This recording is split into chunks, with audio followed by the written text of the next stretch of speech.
बिस्मिल्लाहिर्रहमानिर्रहीम। आज का जो लेक्चर है लेक्चर नंबर 13 है। इस लेक्चर में हम डिस्कस करेंगे कुछ स्टैटिस्टिक्स के बारे में। आ, कोई डिस्ट्रीब्यूशंस होती है पार्टिकल्स की। आ, इसमें सबसे पहले जो डिस्ट्रीब्यूशन आ जाता है वो है मैक्सवेल्स बोल्ट्जमैन डिस्ट्रीब्यूशन। दूसरा है फर्मी डिराक और तीसरा है बोज आइंस्टाइन स्टैटिस्टिक्स। तो इनके बारे में आज हम डिस्कस करेंगे डिटेल से। आ, इसमें सबसे पहले जो बात आ जाती है वो है मैक्सवेल्स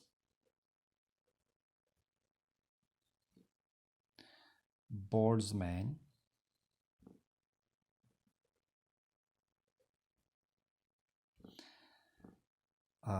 दूसरा है फर्मी डिराक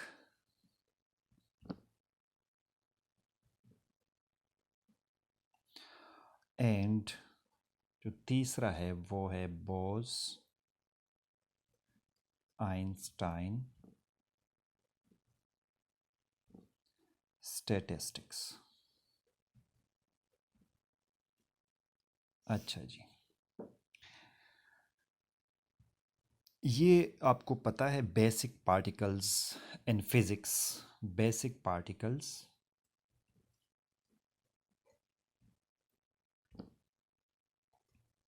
इन फिज़िक्स वो है नंबर फर्स्ट फर्मियान्स है और दूसरा है बोसॉन्स। ये बेसिक दो पार्टिकल्स है हमारे पास इस नेचर में। फर्मियान्स क्या चीज़ है? Fermions are things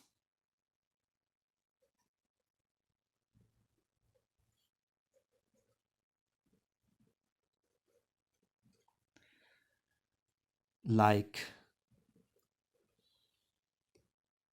electrons, neutrons,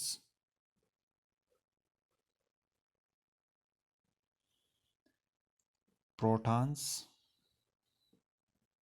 etc.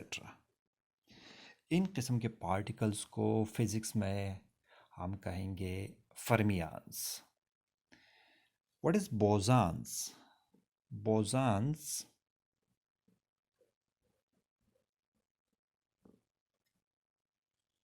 are things like photons and Higgs bosons। अच्छा जी, ये तो बेसिक पार्टिकल्स की हमने बात की है कि दो किस्म के पार्टिकल्स है जो बेसिक्स है।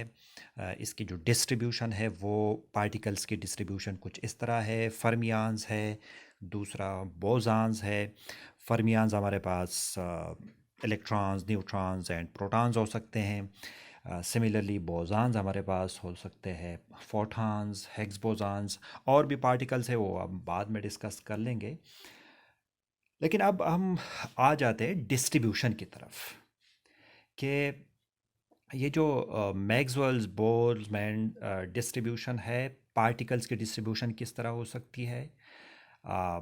फर्मियान डिराक जो स्टैटिस्टिक्स है इसमें पार्टिकल की डिस्ट्रीब्यूशन किस तरह हो सकती है, बोसॉन्स की डिस्ट्रीब्यूशन किस तरह हो सकती है। तो ये चीज़ है जो हमने आगे इसको डिस्कस करना है। अच्छा, अगर हम बात कर ले मैक्सवेल्स बोल्ट्जमैन स्टैटिस्टिक्स की, तो Maxwell Boltzmann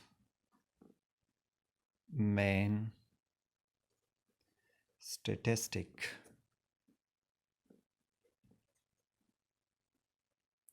deals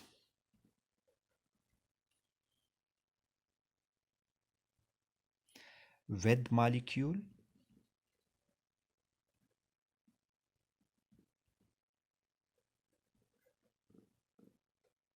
of distinguishable particles. Distinguishable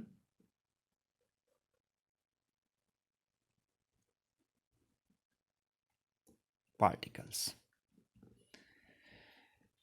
Boltzmann distribution जो स्टैटिस्टिक्स होती है पार्टिकल्स की, इसमें हम हमेशा के लिए डिस्टिंग्विशेबल पार्टिकल्स की हम बात करेंगे।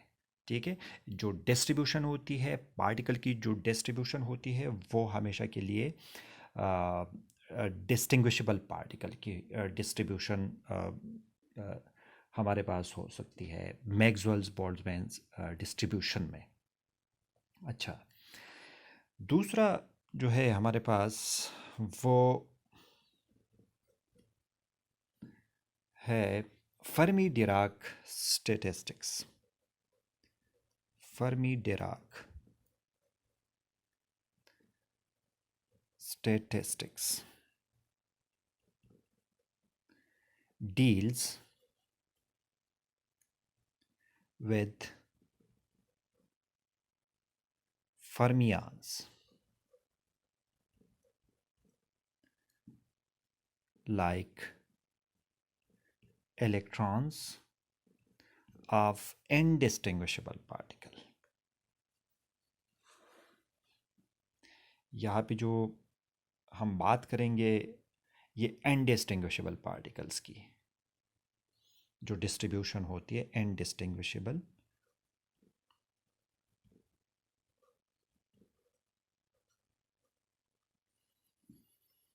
पार्टिकल्स की। अच्छा, एंड इसमें ये बात भी ज़रूरी है कि एंड दे आर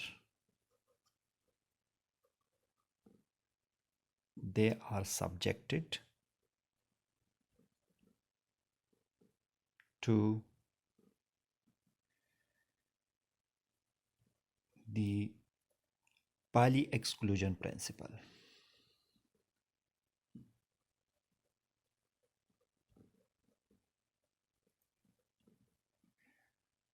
ये जो पार्टिकल्स है, फर्मियान्स के जो पार्टिकल्स है, ये फॉलो करेंगे पाली एक्सक्लूजन प्रिंसिपल को। ठीक है, तो ये चीज़ जो है ये इम्पॉर्टेंट है हमारे पास। अच्छा, तीसरा जो हमारे पास है वो है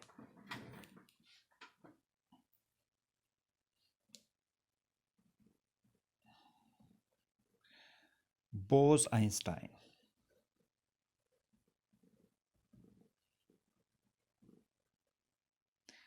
statistics deals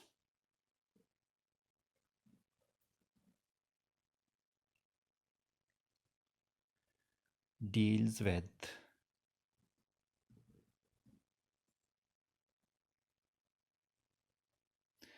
bosons like photons of indistinguishable, ये भी indistinguishable particles होंगे।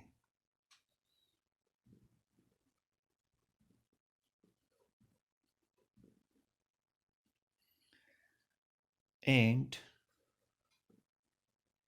do not obey the Pauli exclusion principle।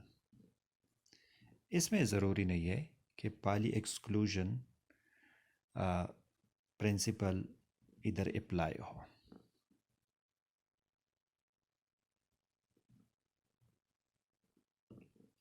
अच्छा,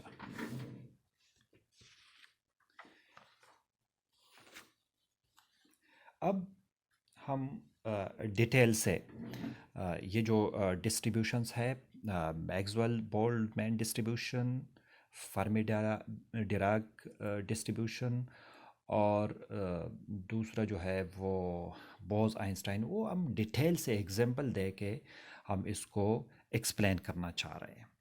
तो हम कंसिडर कर ले, सबसे पहले जो हमने बात की वो है Maxwell Boltzmann statistics.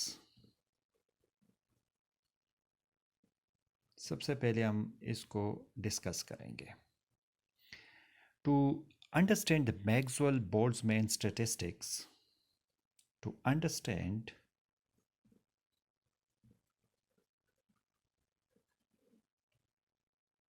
the Maxwell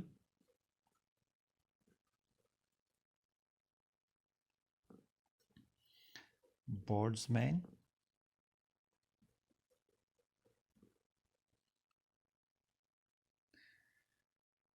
statistics,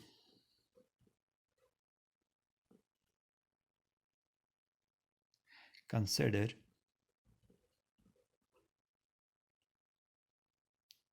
a container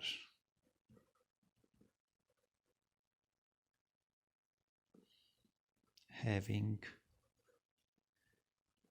molecules of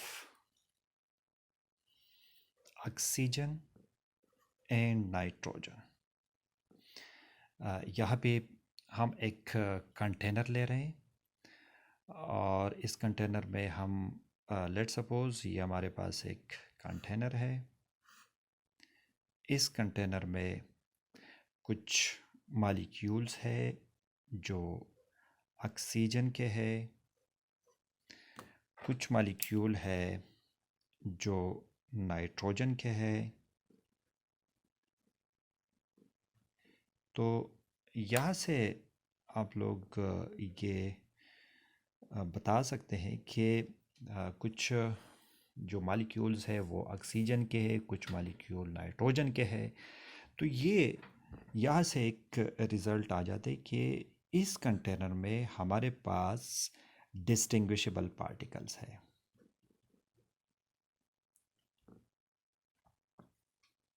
अच्छा, डिस्टिंग्विशेबल पार्टिकल्स है हमारे पास इस कंटेनर में।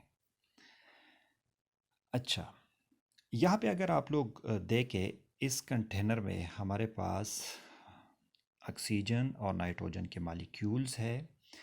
तो ये जो मॉलिक्यूल्स है ये हमेशा के लिए मोशन में होते हैं। मतलब ये मॉलिक्यूल फॉर एग्जांपल अगर इस मॉलिक्यूल को हम देखें तो ये मॉलिक्यूल इधर से जाके इसकी ऑसिलेटरी मोशन भी होगी, इसकी रोटेशनल भी होगी, इसकी लीनियर मोशन भी हो सकती है।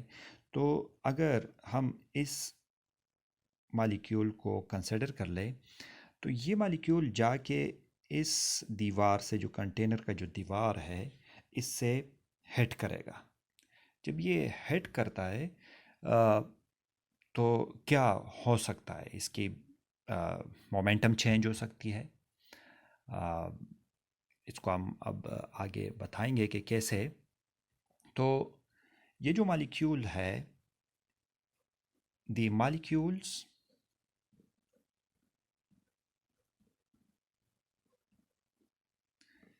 Are moving,